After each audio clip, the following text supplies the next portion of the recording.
Recently अभी एक case आया था जिसमें पेशेंट को सीवियर कॉन्स्टिपेशन हो गया था। सडन सडन कॉन्स्टिपेशन हो गया था। जैसे उनका कहना ऐसा था कि जो एनस है वो ओपन ही नहीं हो रहा है, वो स्टक हो गया है। जैसे लगता है कि जैसे किसी ने ताला लगा दिया हो, वैसा हो गया है। आगे भी एक बार उनको 2 साल पहले ऐसा हुआ था, तो उनको ऑपरेट करना पड़ा था इसी सिचुएशन की वजह से, क्योंकि तब उनको एनल स्फिंक्टर का जो पावर था वो बिल्कुल नहीं था, और वो एकदम से जैसे ताला लगा दिया वो वैसे स्टक हो गया था। स्टूल कितना भी जोर लगा ले, स्टूल पास ही नहीं हो रहा था। तो उस टाइम पे उनको ऑपरेशन करके ये सारी चीज़ें ठीक करनी पड़ती थी सर। तो इस बार उनको ऑपरेशन नहीं करवाना था, तो वो होम्योपैथी में आए थे।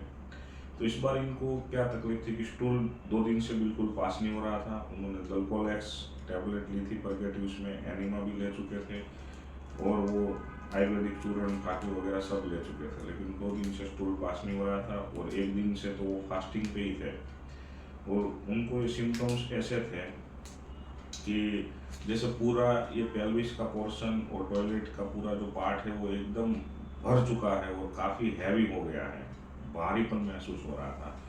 दूसरा, उनको ऐसा लग रहा था कि जैसे एनस पे ताला लग गया हो, और वो बिल्कुल भी हिल नहीं रहा है, कितना भी जोर लगा लो कुछ पास ही नहीं हो रहा है। तीसरा सिम्टम्स ये था कि उनको 2 दिन से, जब से ये कॉन्स्टिपेशन हुआ है तब से डकारें आती थी, और डकार के साथ मुंह में पानी आ जाता था। और एक सिम्टम्स उनका ये भी था कि उनको थोड़ा हेड पेन भी हो रहा था उस टाइम पे। तो ये सारे सिम्टम्स थे, और ड्राइनेस ऑफ माउथ था, पानी पीने की बिल्कुल इच्छा नहीं हो रही थी। तो हमने रूब्रिक्स डाले थे उस टाइम पे, regurgitation and dryness of mouth and constipation general फाटक रेपर्टरी में। तो ब्रायोनिया आ रही थी, और ब्रायोनिया के साथ दूसरी दवाई नक्सोमिक आ रही थी, लेकिन ड्राइनेस ऑफ माउथ था तो हमने उनको ब्रायोनिया दी थी। और ब्रायोनिया दी थी तो दूसरे दिन फॉलो में उनको आने को बोला था, तो दूसरे दिन फॉलो अप आया। तो ब्रायोनिया देने के बाद उनको थोड़ी सी लिक्विड स्टूल पास हुई, लेकिन पूरी तरह से स्टूल पास नहीं हुआ था। तो फिर थोड़ा और पूछा तो और नए सिम्टम्स ऐड हुए थे उनके। नए सिम्टम्स में तो उनका पुराना तो था ही कि जो पेल्विस में उनको सब भारी लग रहा है, लेकिन अभी उनको ये था कि कांस्टेंट अर्जिंग हो रही थी, बार बार उनको स्टूल के लिए अर्ज आ रही थी, और जैसे स्टूल के लिए जाते थे तो उनको फ्लैटस पास हो जाती थी। जैसे ही अर्ज आती, थोड़ा जोर लगाते तो स्टूल की जगह फ्लैटस पास होता था। दूसरा, उनको यही था कि जैसे ऐसा लगता था कि टॉयलेट की अर्ज आई तो उनको ऐसा था कि अब रुक नहीं पाएंगे, भागना पड़ रहा है, तो सीधा ही उनको भागना पड़ता था टॉयलेट के लिए।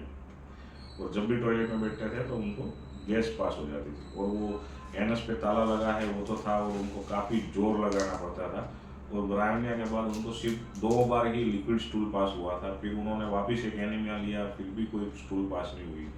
तो फिर यहाँ पे हमने वापस एक नई टोटालिटी बनाई, जो पेशेंट के वर्ड थे वो वर्ड बाय वर्ड एक नई टोटालिटी बनाई। तो फाटक में से थोड़े रूब्रिक हमने लिए और थोड़े कंप्लीट रेपर्टरीज लिए। उसमें एक चल ही रहा था, रिगर्जिटेशन तो अब नहीं था तो वो निकाल दिया था हमने।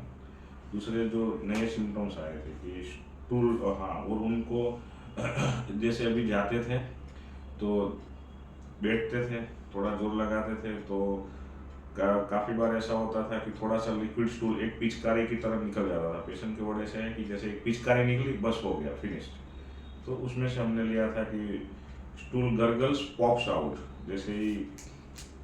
दूसरा था रेक्टम फुलनेस, जो सारी पूरा हैवीनेस हो गया था। तीसरा सिम्टम्स था इररेजिस्टेबल अर्जिंग कॉन्स्टिपेशन। चौथा दिया था कॉन्स्टिपेशन अर्जिंग पासिस फ्लैटस। और एक रूब्रिक है कंप्लीट रेपर्टरी में, plug sensation wedges between pubis and coccyx region. और ये जब सिम्टम्स डाले तो दवाई आ रही थी एलो, और एलो में फिर एलो का ज़्यादा पता नहीं था, तो एलो में जब हमने मटेरिया खोल के देखा तो फाटक मटेरिया मेडिका में लिखा हुआ है कि sensation of plug between symphysis pubis and coccyx with urging to stool, और rumbling and gurgling in bowel, sudden urging, sense of insecurity, then hurriedly passes and gushing water is stool, and flatus passes instead of stool, और anus is weak। ये सारी चीज़ें फाटक materia Medica में yellow में लिखी थी। तो मटेरिया और रेपर्टरी दोनों कंबाइन होते थे, दोनों में एक ही चीज़ आ रही थी, तो हमने एलो 1M का एक डोज दिया था, दूसरे ही दिन सुबह पेशेंट को सॉलिड स्टूल पास हुआ और उनको 3 से 4 बार जाना पड़ा, ठीक है। और अभी भी पूरी तरह से टॉयलेट पास नहीं हुआ था, और ये हालांकि साइकोटिक मायाज़म चल रहा था, तो काफ़ी बार यहाँ रिपीटिशन की रिक्वायरमेंट रहती है। तो दूसरे दिन वापस एलोबोनेम का एक डोज दिया, और तीसरे दिन उनको कम्प्लीटली टॉयलेट नॉर्मल पास हो गया, और आज 3 से 4 दिन हुए वो डेली नॉर्मल स्टूल पास हो रही है उनको। तो this is the case of aloe. अब नेक्स्ट लेक्चर में हम एलो के बारे में थोड़ा डिटेल में जानेंगे कि उसका माइंड क्या है, किस तरह से एलो माइंड लेवल पे भी वर्क करती है। Thank you.